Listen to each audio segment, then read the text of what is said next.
Muy bien, muy buenas tardes, amigos y amigas de Radio San Carlos y también de la plataforma digital de esta misma emisora, cumpliendo 65 años de vida ininterrumpidamente, transmitiendo siempre programas para todos ustedes. Y ahora a través de la emisora digital también, y también a través de 2430 y el canal de Facebook también. Tenemos hoy al doctor Rafael Zúñiga, que es un geriatra. Va a hablar con nosotros hoy sobre un tema importante. Doctor, Con ¿cómo estás? permiso, Buenas Francisco. tardes. Hola. Buenas tardes, doctor, ¿cómo está?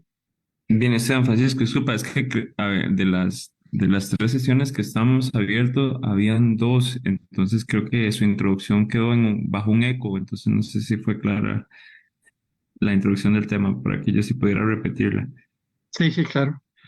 Muy bien, entonces queremos decirles que estamos totalmente en vivo a través de la emisora más grande del país, a través de la radio digital también, como es Radio San Carlos, y a través de este canal de Facebook, uno de los canales más activos a nivel de social que tiene en nuestro país y el mundo, como es el canal de Facebook de Radio San Carlos.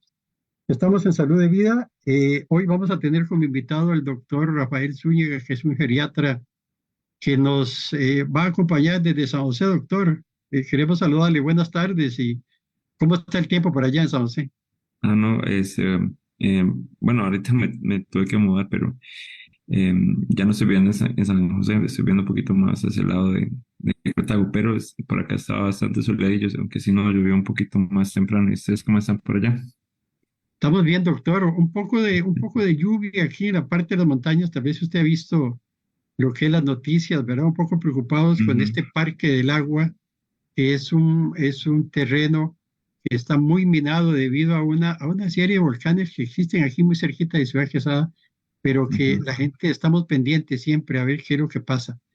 Pero vamos a hablar del tema hoy, doctor. Te damos la bienvenida oficial y gracias por estar con nosotros y poder ayudarnos en este tema hoy. No, gracias a ustedes, y este es un tema que espero que sea de mucho provecho, porque los deterioros cognitivos, como hemos hablado en la sesión pasada, es una condición muy prevalente. Y cuando ya hablamos de demencia, pues hablamos de una alteración ya permanente y que va a generar una serie de cambios en la persona, donde ya el proceso de ciertas rutinas y el cuidado en general, pues va a involucrar mucho más al núcleo familiar, ¿verdad? Que un envejecimiento que no tenga este proceso de cambios en lo que es memoria y atención, ¿verdad? Como llamamos el retiro cognitivo. Claro, el tema que vamos a hablar hoy para que todas las personas que nos ven y nos escuchan a través de Radio San Carlos Digital puedan tomar nota. Vamos a estar 40 minutos nada más. Vamos a cortar un poquito el espacio de hoy. Es atención a la persona con demencia de parte de la familia. Doctor, y es que no estamos nosotros exentos, cualquier ser humano, joven, principalmente adulto, adulto mayor, a estas condiciones de demencia, doctor. Por eso es que me gustaría empezar a hablar, primero que hago usted una introducción sobre el tema y luego empezar con los síntomas, doctor, para ir identificando que las familias que tal vez están pasando, no por este problema, sino que tienen esta condición en la familia, empiecen a ayudarse a partir de ahí. Bueno, hay muchas definiciones como técnicas, ¿verdad? Pero el propósito de la charla más bien es que sea lo más amigable posible. Y una definición que nos brinda una sociedad, digamos, el Cerebro de Educación, que es un referente en literatura médica, también en educación para familiares. Esta editorial nos regala una definición bastante práctica, que hablamos de una demencia cuando una persona tiene una afectación en su memoria y pensamiento que le limitan llevar una vida en forma completamente independiente. Es decir, hay procesos, ¿verdad?, que pueden variar de enfermedad a enfermedad, que ahí pues puede haber mucho detalle, pero no es el propósito, sino que esos serie de procesos cognitivos presentan alteraciones y la vía común, ¿verdad? El resultado común es que tenemos enfrente a una persona, un familiar, un amigo, un vecino, que va a presentar cambios en sus procesos de aprendizaje y en su forma de resolver los problemas. De manera que En un inicio vamos a notar cambios como en memoria más reciente, luego vamos a notar cambios en la capacidad de llevar sus rutinas, como por ejemplo llevar su agenda personal, llevar sus citas, compromisos familiares, personales, de pronto laborales, y también va a alterar su forma de resolver algunos problemas porque puede tener, por ejemplo, cambios en lo que es la orientación, ¿verdad? Perderse en algún lugar conocido o tener dificultad para manejar su propio dinero y sus medicamentos. Cuando una persona empieza a enfrentarse a estas situaciones, pues puede presentar también un fenómeno que va dentro de de esta misma entidad, eh, que es una ausencia de conciencia de esos fallos. Es decir, yo lo explico de manera muy sencilla. Cuando yo me golpeo la mano, el cerebro me dice que hay una alteración en la mano. Puede ser el golpe únicamente o puede ser una fractura, ¿verdad? Entonces así se va a sentir la intensidad del dolor. Sin embargo, el cerebro es el que nos dice eso.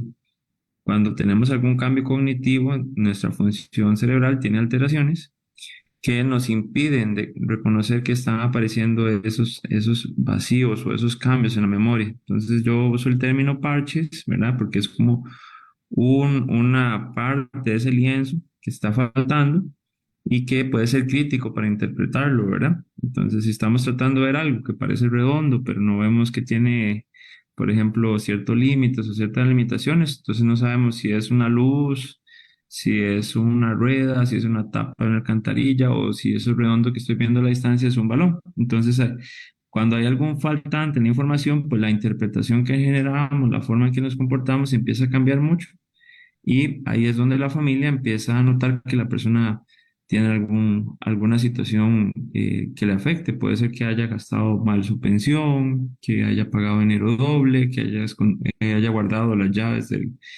del carro y luego no lo encontrara o que tuviera un accidente en su vehículo.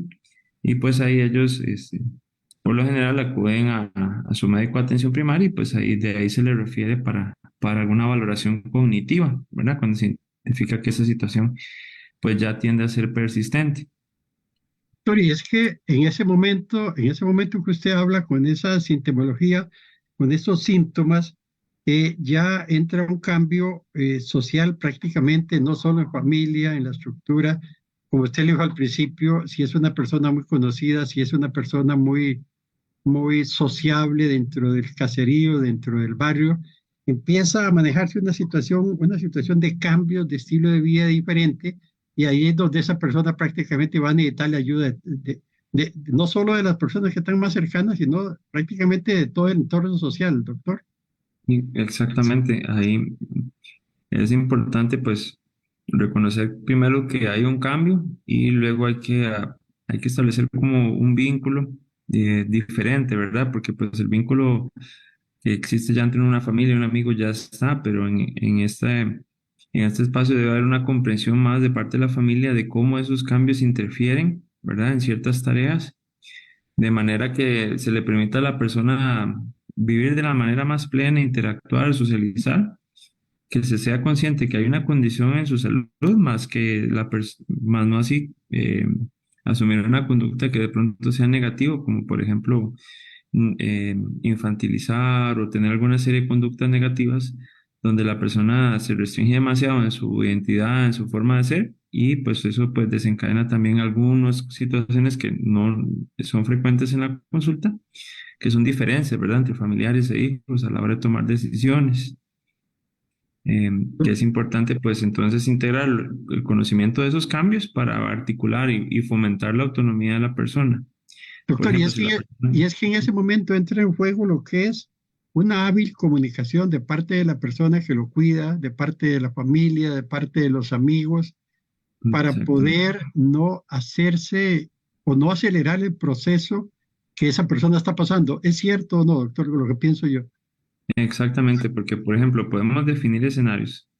La persona puede tener mucha desconfianza porque le está costando manejar el dinero y en ese contexto la persona presenta ansiedad o depresión porque no puede llevar todas sus cosas en forma general, o que siente que está llevando las cuentas de lo que va a comprar en el súper y le cuesta concentrarse, o a veces quiere pedir algo en el súper y no sabe decir exactamente el nombre, ¿verdad?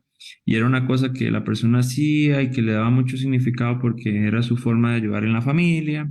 Y entonces cuando se empiezan a combinar esos cambios entre cognitivos, sociales y funcionales, ¿verdad? Hay mucha frustración.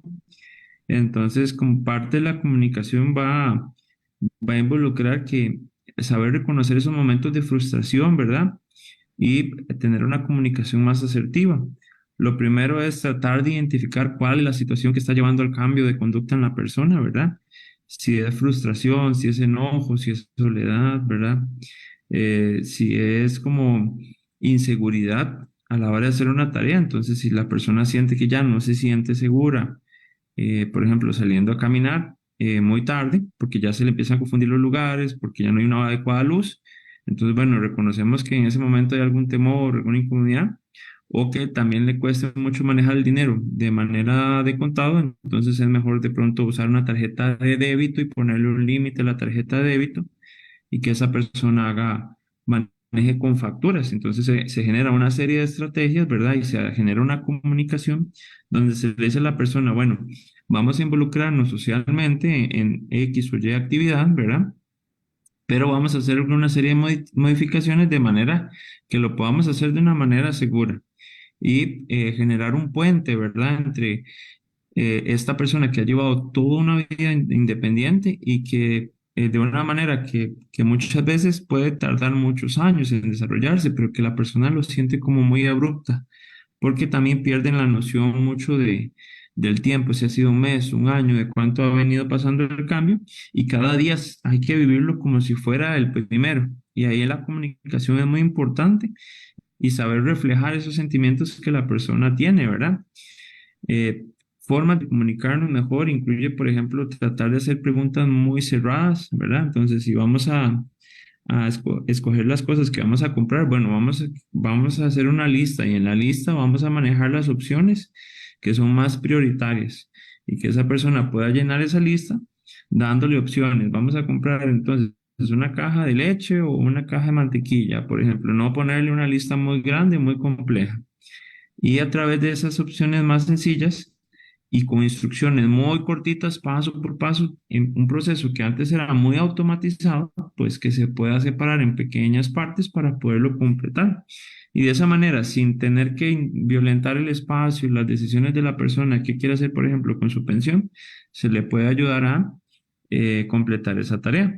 Y Doctor, y es que la algo de lo que persona va... algo de lo que debemos de evitar es que tal vez la persona que está cerca de nosotros, que tiene ese inconveniente en ese momento, para no llamarlo problema, ¿verdad? Es una enfermedad. Ujú, Tal vez en algún momento determinado nos vemos, más adelante vamos a hablar del estrés que podemos experimentar nosotros, ujú. pero nos podemos estar en unas condiciones tal vez no aptas para poder corregir adecuadamente a esa persona. Entonces lo vamos a corregir negativamente y podemos recibir una reacción más fuerte de parte de la persona. Exactamente. Aquí pasa mucho un fenómeno en la comunicación, ¿verdad? Donde, donde una interacción que sea negativa va a generar una respuesta negativa. Entonces, cuando queremos decirle, bueno, em, sigo con el ejemplo de la lista de ir al súper. Ujú. Cuando la persona va al súper, se le olvida que fue al súper y quiere ir al súper a los 2 o 3 días y todavía no hay que comprar ese víver, ¿verdad? Por ejemplo, y la persona siente un poco de angustia porque no ha ido a comprarlo, en vez de decirle que no enfáticamente o decir como si estuviera cometiendo un error, básicamente hay que reconocer, mira, ya se le olvidó que fue al súper. Bueno, vamos a organizar las cosas en la alacena de manera que las pueda contar. Entonces explicarle, no, no, papá, no, mamá, en la alacena ya tenemos suficiente leche y tenemos los atunes, entonces no hay que ir a comprarlos hoy, o el pan acá está en esta cajita. Vamos a ir mañana, vamos a marcarlo en el calendario y lo vamos a hacer.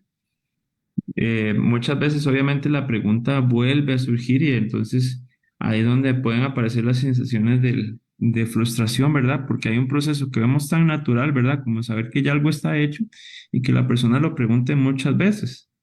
Y entonces hay que pensar como la interacción que se tiene cuando una persona quiere saber todo, ¿verdad? En este caso, por ejemplo, los niños que preguntan el porqué de todo. Entonces, muchas veces uno se siente frustrado cuando una persona quiere interactuar, pero esa otra persona está sencillamente con una actitud de curiosidad o inquietud. Entonces hay que ayudarles a sentir mucha confianza para que esa situación que emergió, ¿verdad? Esa necesidad, por ejemplo, de tener los alimentos en la alacena, le dé, le dé a esa persona la confianza necesaria, la seguridad. Y hay que saber leer cómo nos sentimos nosotros en ese momento para decir las cosas. A veces es mejor tomar un par de segundos, guardar un poco de silencio y expresarlo.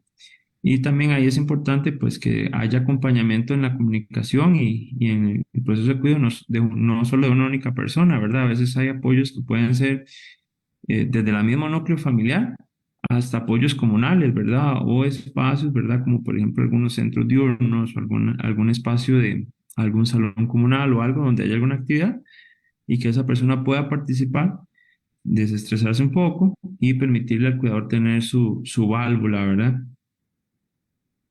Estamos en el programa Salud y Vida de esta plataforma digital y de Radio San Carlos, conversando con el doctor Rafael Zúñiga, un geriatra que nos está hablando hoy sobre el tema, cómo puede ser la atención de la familia hacia alguna persona que tenga demencia, o cómo puede ser la atención de una persona que esté cuidando a una persona que tenga la misma condición.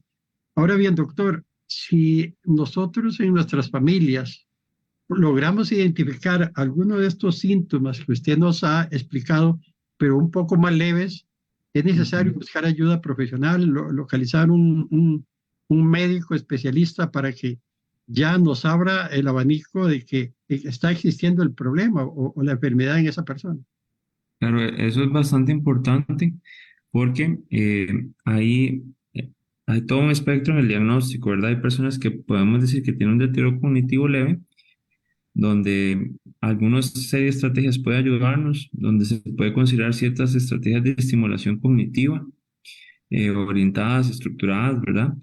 Cada una de esas, lo ideal es individualizarlo, los gustos y preferencias, ¿verdad? Porque eh, usamos mi nombre, ¿verdad? Imaginemos que Rafael tuviera un cambio en su memoria y entonces resulta que a don Rafael no le gusta nada la música, de la salsa, los boleros, pero sí le gusta leer mucho. Entonces, tiene un problema a la vista don Rafael. Entonces, bueno, yo voy a ponerle libros en alguna red social, o algún canal o en alguna aplicación que yo tenga o grabarlos y le voy a hacer la misma lectura del libro como una actividad recreativa, de manera que estimule ese proceso de aprendizaje y que lo ponga a ejercitarlo, porque, por ejemplo, por el cambio de la vista de Rafael, esta persona no está saliendo tanto a la biblioteca, por decir algún ejemplo, ¿verdad? Entonces, reconocer cuando los cambios son realmente leves nos puede permitir dar seguridad a la familia con la autonomía que esta persona va a tener, pero eso sí, implementar las estrategias que sean necesarias. Podemos tener el otro caso, ¿verdad? Que don Rafael más bien no tiene ningún problema a la vista, pero que ya esos problemas de memoria parecieran ser más severos y sin embargo, aún la persona, por ejemplo, esta persona, Rafael, está manejando y de pronto tiene un par de golpes ahí en el vehículo, ¿verdad? Entonces, valorar ese compromiso cognitivo y el riesgo de progresión nos va a decir, bueno, usted no va a poder manejar de salir de su barrio o del todo, mejor no es recomendable que encienda el vehículo, ¿verdad? Si encontramos alguna otra condición médica asociada. También, ¿verdad? Se pueden identificar condiciones que puedan empeorar o generar una progresión de los cambios en la atención y la memoria. Por ejemplo, una persona diabética que esté presentando hipoglicemias, que son esos niveles de la glicemia, que es pongamos el nombre sencillo, el azúcar de la sangre, que cuando se disminuye pueden generar periodos de desorientación muy agudos, o que tenga alguna enfermedad hepática no diagnosticada, algún problema tiroideo, alguna carencia, como lo que es la vitamina B12, que son una serie de laboratorios que usamos como auxiliares para diagnosticar si hay alguna condición transitoria. Y también tenemos condiciones que puedan parecer un deterioro cognitivo como el delirio. El delirio es una condición que, pues, que por definición es transitoria y que se puede presentar en personas que tienen y que no tienen deterioro cognitivo, ¿verdad? Y este delirio puede ser provocado por el efecto adverso de un medicamento, ¿verdad? Entonces se inicia alguna medicación para dormir y de un pronto a otro una persona que es completamente funcional empieza con desorientación y luego se cae, por ejemplo. Entonces es muy importante, pues en este caso, el tema de la valoración geriátrica integral cuando se empiezan esas disfunciones para pues poder trazar muy bien cuál es esa condición y hacer ese diagnóstico funcional, cognitivo, social, farmacológico y establecer toda la serie de medidas preventivas para evitar complicaciones más prematuras, ¿verdad? Porque estamos expuestos a enfermarnos, si bien es cierto, pero de manera preventiva podemos intervenir o modificar una serie de factores que puedan estar interfiriendo por ahí, ¿verdad? Doctor Zúñiga, vamos a pensar, o vamos a pensar nosotros, está bien el término, de que ya Ujú, identificamos, de que ya tenemos muy claro profesionalmente la condición de la persona que, familiar o amigo. eh, ujú. Ahora demos el brinco a la prevención. A partir de ahora la familia tiene que tomar acciones. Ya esa persona llegó con el diagnóstico, ya esa persona tiene la condición de demencia. Ahora bien, Ujú. ¿qué hacemos? ¿Cómo prevenimos lesiones? ¿Cómo prevenimos accidentes? ¿Qué es lo que hay que hacer, Ajá, doctor, para poder darle una mejor calidad de vida y evitar futuros, no solo no solo futuras fracturas, sino también ujú. hacer más grande el problema todavía para las personas que lo cuidan? Muy bien. Sí, cuando ya nosotros estamos en el escenario no preventivo y ya de diagnóstico, pues lo que se trabaja, nosotros los geriatras trabajamos es un programa de atención de la persona individualizada. Es decir, consideramos factores sociales, ¿verdad? Por ejemplo, hay personas que viven solo con el cónyuge, hay personas que viven con varias generaciones dentro de una casa, hijos y nietos, o hay personas que del todo pues son solteros, solteras y tienen un apoyo más comunal, ¿verdad? Entonces a partir de esas valoraciones sociales, por ejemplo, o las valoraciones funcionales donde interfiere lo que es la parte de visión, audición, fuerza muscular, el patrón de marcha de la persona, pues nos permite, y así como las enfermedades, nos permite establecer un plan donde empezamos a implementar una serie de rutinas, ¿verdad? Para evitar complicaciones. Dentro de ese plan, pues para lo que es la prevención, tenemos que tener en consideración que, por ejemplo, caminar es un proceso muy complejo. Como lo aprendemos a hacer a muy temprana edad, ¿verdad? Se nos olvida que nos lleva meses aprender a caminar y que ocupamos de una guía de alguna persona que nos ayude a sujetarnos y todo ese proceso de neurodesarrollo es bastante complejo. Un niño no nace y después de tomar leche sale a caminar a jugar. Ellos tienen que tener todo un proceso de aprendizaje y es porque es un proceso neurológico muy complejo. Puede ser afectado por problemas sensoriales, visión, audición, por problemas articulares, como lo que llamamos la artrosis, que puede ser de rodillas, caderas o problemas de columna. Puede haber cambios en fuerza muscular que nos haga que la marcha sea inestable y entonces eso nos puede aumentar lo que es el riesgo de una caída. Entonces hay que hacer ese diagnóstico, esa prevención y nosotros empezamos por el sitio donde la persona tiene que desenvolverse. Entonces la persona se va a desenvolver en su espacio personal, su habitación, su sala, su cocina. Entonces es importante que hay cosas que antes manejábamos muy normales, como por ejemplo las cuestiones ornamentales como alfombras, lámparas de piso, cables, ¿verdad? De pronto del abanico, del televisor, que estaban ahí puestos y que no generaban ningún problema, pues nos pueden generar ahorita un problema y entonces lo primero es reconocer que a nivel de la casa hay que generar estas intervenciones le llamamos salud ocupacional, que es todo lo que tiene que ver, o terapia ocupacional, que tiene que ver con nuestro entorno y cómo lo adaptamos para que funcionalmente tengamos el mejor desempeño.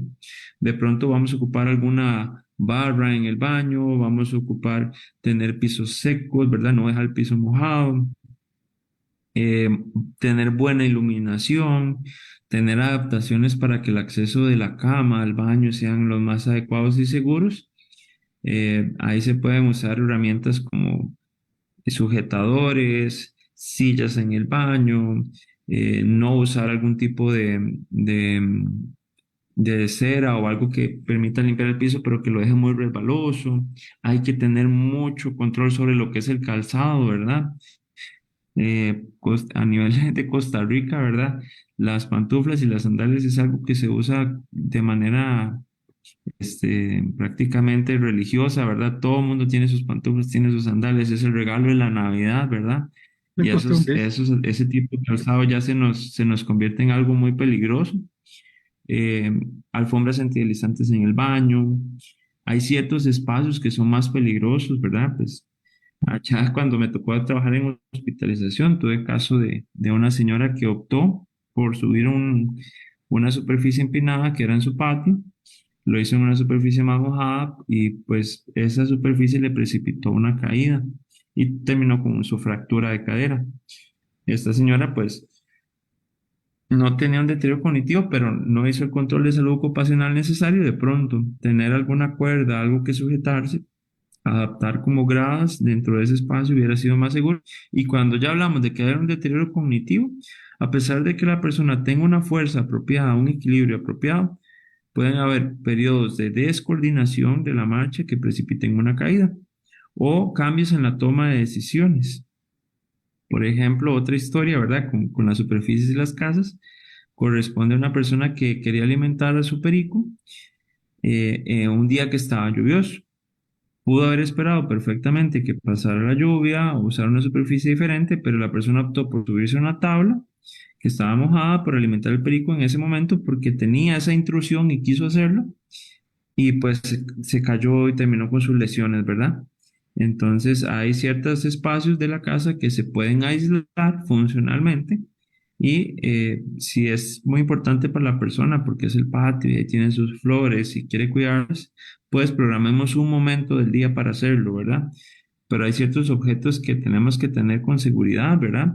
Como lo que son medicamentos, ¿verdad? Porque se pueden ingerir pensando que era la pastilla, una pastilla como el acetaminofén, ¿verdad? Pensando, resulta que era el medicamento de la presión y se le bajó la presión, o tuvo una complicación, o era un medicamento sedante y se durmió y se cayó. Esa cuestión tenemos que tener control, igual que armas, ¿verdad? Que hay personas que tienen su posesión de armas y luego tienen un deterioro cognitivo, no es tanto nuestro entorno, pero a nivel mundial pasa también, principalmente igual también en zonas rurales donde hay más riesgo con animales, etcétera, o donde otros países está autorizado la caza, la última vez tiene un arma en su casa. Es importante pues tener control sobre eso y cualquier condición que sea, eh, cualquier material potencialmente combustible o inflamable, ¿verdad? Porque también en las noticias vemos, ¿verdad? Casas o personas que pierden su casa porque encienden una velita y luego se van de la otra habitación y la vela sigue encendida y pues estaba en un altar y lamentablemente pues tenemos un incendio en casa, ¿verdad? Entonces todo ese tipo de cosas nos pueden ayudar. Lo que son llaves, ¿verdad? Por ejemplo, tenerlas guardadas, usar algún dispositivo de cierre. Ahora, bueno, hay desde cierres externos, puertas inteligentes, ¿verdad? Etcétera, que nos pueden ayudar a restringir ciertas partes. Y, por ejemplo, lo que es tener las llaves del carro en o en otro sitio nos puede ayudar, ¿verdad? Y Claro, así recomiendo también el uso de pulseras. ajá, todas esas recomendaciones, doctor, lógicamente es el segundo paso. El primero es la identificación, que ya se explicó bastante bien. El segundo es poder acondicionar el entorno para que esa persona viva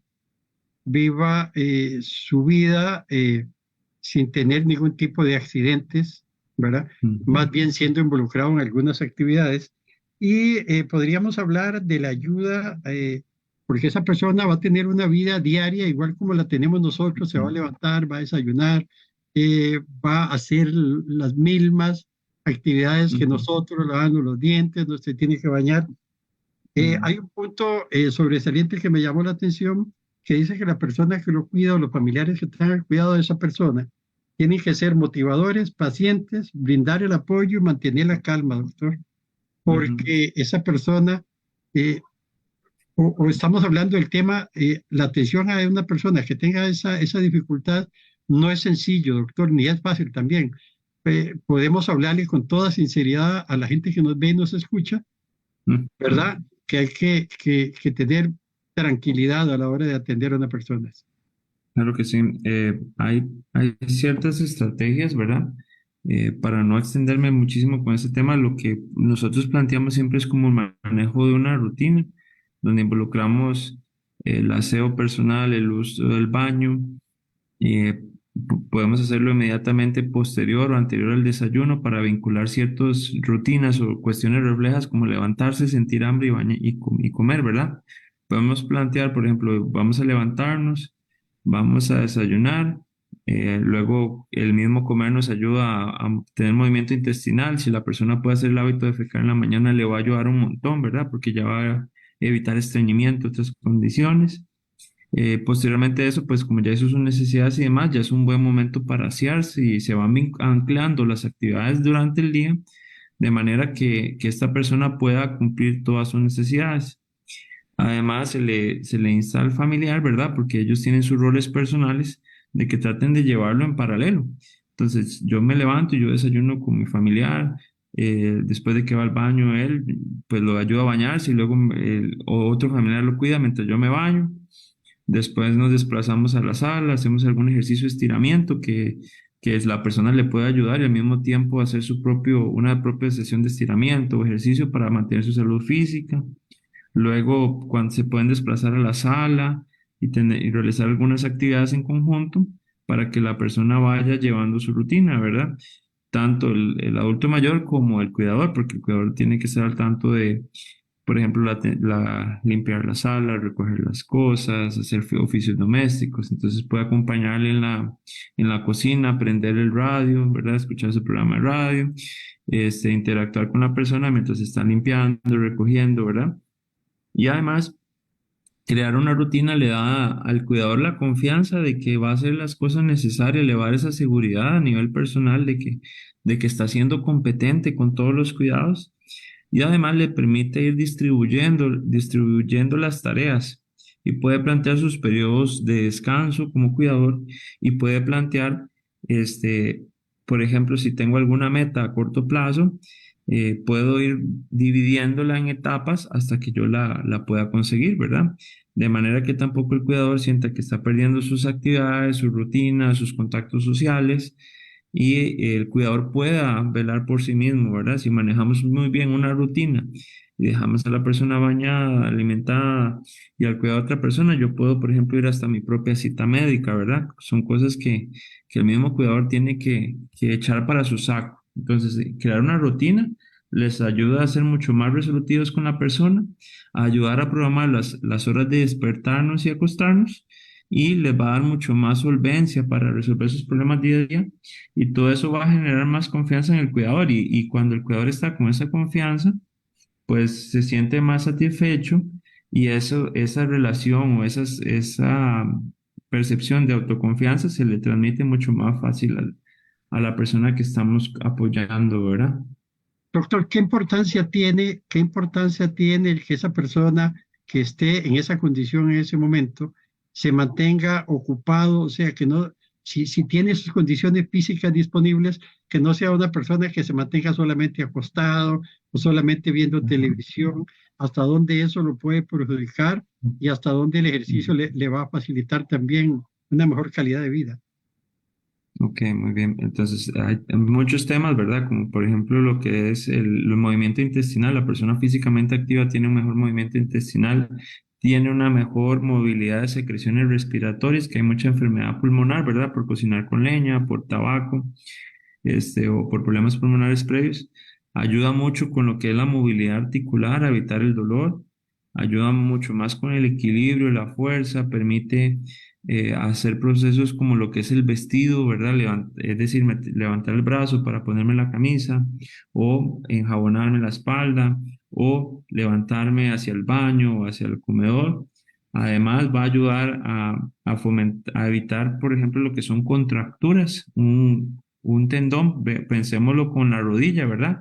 Cuando nosotros estamos sentados, tenemos la rodilla en una posición donde hay una flexión de rodilla y esta flexión de rodilla, cuando estamos en una cama de manera permanente, pues llega a volverse rígida, es decir, ese tendón se acorta y esa posición queda fija.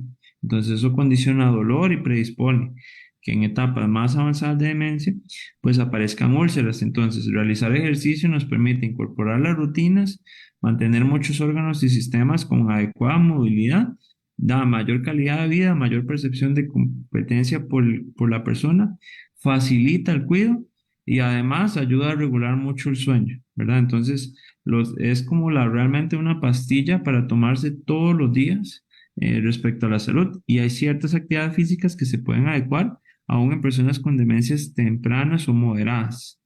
En demencias Muy bien, avanzadas, pues sí, el familiar interfiere más en lo que son movilizaciones, estiramientos para evitar dolor y complicaciones como úlceras. muy bien, doctor. Lamentablemente el tiempo nos ha ganado, pero vamos a prometerle a toda la gente que nos está viendo que vamos a tener una segunda parte, tal vez de hoy en 15 días, ¿verdad? Vamos a tener una segunda parte de acuerdo a su agenda, porque nos quedan temas de, por ejemplo, cómo seguir las instrucciones en casa, cómo poder manejar el estrés, dónde encontrar apoyo, dónde buscar información. Hay muchas cosas de interés, doctor, que nos quedan pendientes hoy por falta de tiempo, pero queremos agradecerte mucho toda la ayuda que nos has brindado este día, doctor. No, con mucho gusto.